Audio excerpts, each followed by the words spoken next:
Tharad APMC ખાતેથી રેલીનું પ્રસ્થાન કરાયું। સરદાર વલ્લભભાઈ પટેલની 150મી જન્મ જયંતિ નિમિત્તે રેલી થરાદથી લુણાલ ખાતે આવેલ નકળંગ ધામ સુધી યુનિટી માર્ચ।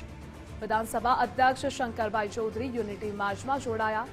પૂર્વ સાંસદ પરબતભાઈ પટેલ જિલ્લા પોલીસ વડા માર્ચમાં જોડાયા। 10 કિલોમીટરના અંતરમાં પગપાળા યુનિટી માર્ચ। પગપાળા યાત્રામાં મોટી સંખ્યામાં વાવ થરાદના લોકો પણ જોડાયા।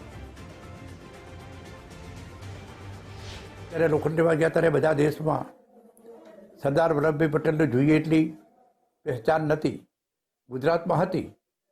બીજા મિત્રો જે તે સમયે એમને ભૂલાવવા માટેના કોંગ્રેસે ઘણા પ્રયત્નો કર્યા। ક્યાંય નામ પણ નહીં એમનું। અમે ગવર્નર હાઉસમાં જાઓ તો ત્યાં પણ સરદાર વિશે બધાને ખ્યાલ ન હતો। એટલે સમગ્ર વિશ્વમાં સરદાર પટેલનું નામ ગુંજતું થાય।